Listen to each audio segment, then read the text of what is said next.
अध्यक्ष जी, आगामी लोकसभा चुनाव में कांग्रेस पार्टी किन-किन मुद्दों को लेकर चुनाव लड़ रही है? देखिए, मेरा नाम सैयद मुनीर अकबर है। मैं उत्तर प्रदेश का वाइस प्रेसिडेंट हूँ माइनॉरिटी कांग्रेस का।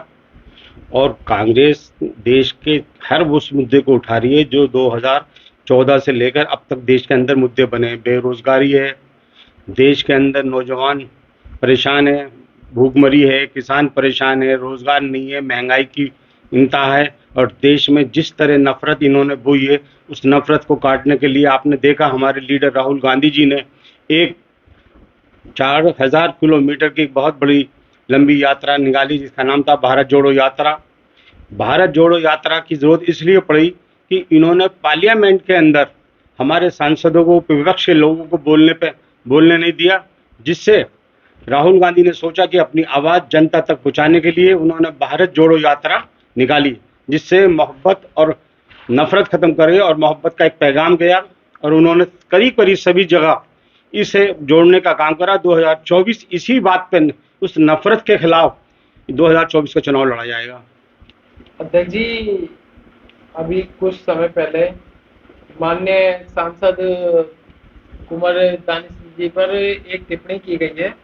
उस संदर्भ में क्या कहेंगे? देखिए, जिस दिन से इस नई संसद का उद्घाटन हुआ है, पहले दिन संविधान की जो प्रस्तावना बांटी गई है, उसमें सेकुलर और समाजवाद शब्द निकालकर उन्होंने ये सिद्ध करने की कोशिश करी है कि हम संविधान बदल रहे हैं। क्योंकि ये दो लफ्ज ऐसे हैं जिसमें गरीब को, कुचले को, अल्पसंख्यक को इस पर बोलने, उनको बराबरी का हक देते हैं। और उसी का नतीजा अगले दिन आपने देखा पार्लियामेंट के अंदर एक सांसद दानिश अली पर हमला कर रहा है और वो उसे कटल्ला, मुल्ला, न जाने कैसे लफ्ज कह रहा है जो कि नहीं कहने चाहिए।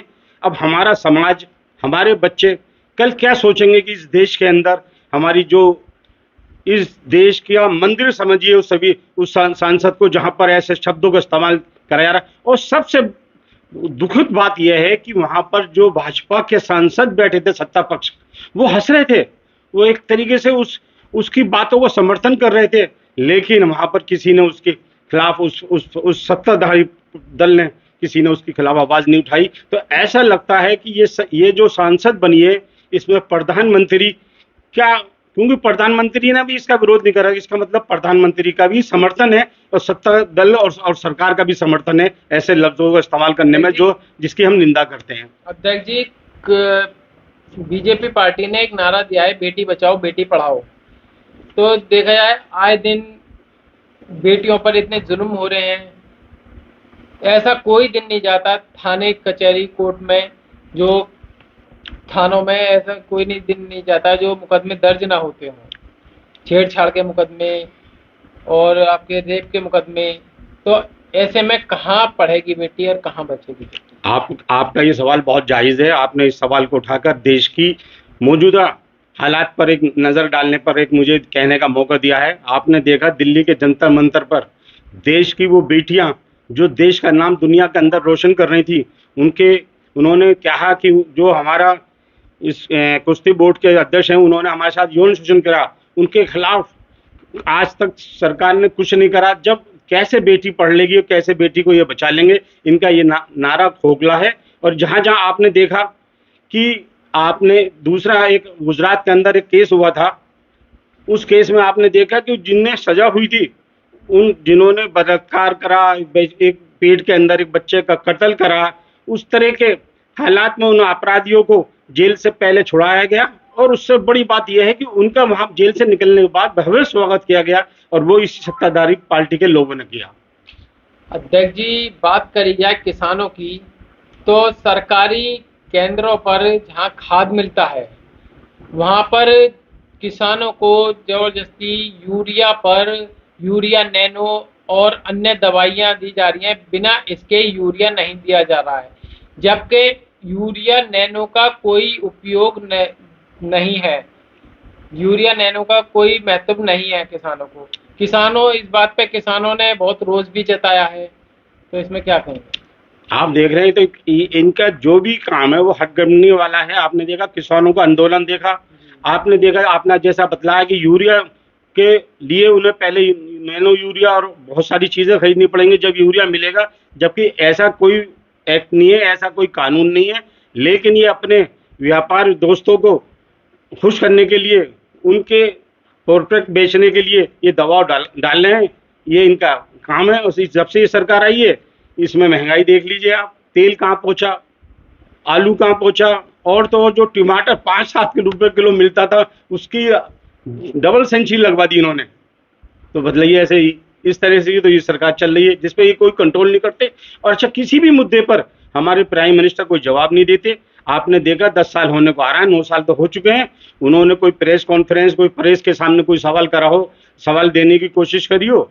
और अभी आपने देखा G20 में अमेरिका राष्ट्रपति चाह रहे थे कि यहाँ पर प्रेस हो, लेकिन उन्होंने प्रेस नहीं करने दी, तो उन्होंने दूसरे मुल्क में जाकर प्रेस करी। और क्या भारत में लोकतंत्र नाम की कोई चीज नहीं है।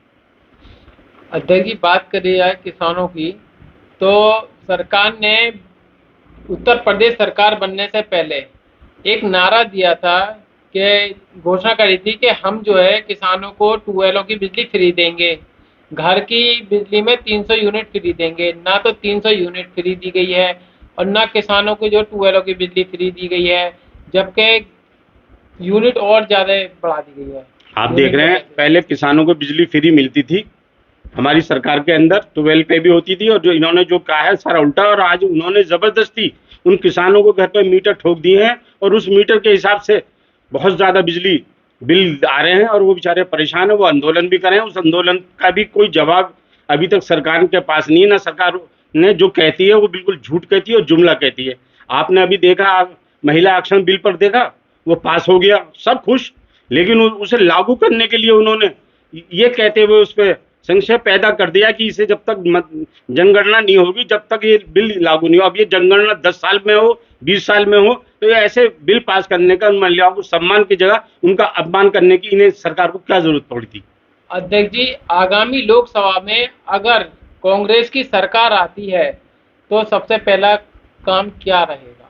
आपने देखा, हमारी 2 जगह सरकार आई, जो राहुल गांधी जी ने वादा करा वो पहली कैबिनेट में हमने पास करा। ऐसे ही हमने हिमाचल में करा, ऐसे ही हमने कर्नाटक में किया, और अब भी हमारे राहुल जी ने अभी तेलंगाना में कहा है कि जो ये मुद्दे मैं दे रहा हूँ, ये इन वादे जो मैं कर रहा हूँ, 5-6 वादे, उन्होंने 6 वादे किए हैं। सिलेंडर सस्ता करा है, नौकरियों के लिए कहा है, जो भी उन्होंने 6 वादे करे हैं, उन्होंने कहा है कि जिस दिन यहाँ सरकार बन जाएगी उसके अगली कैबिनेट मीटिंग में इसे हम पास कर देंगे। और ये उन्होंने करके दिखाया। कांग्रेस जो कहती है वो करती है। आपने देखा, 59,000 करोड़ रुपए का किसानों का बिल माफ करा था 2009 के बाद कि मैं, और उस पर किसान खुश भी था। और अगर 14 में हमारी सरकार आती तो हमने तो वादा करा था सरकार की पब्लिक से कि बिजली हाफ और किसानों का कर्ज माफ, और ये सारे मुद्दे हमारा वो थे, और हम लगातार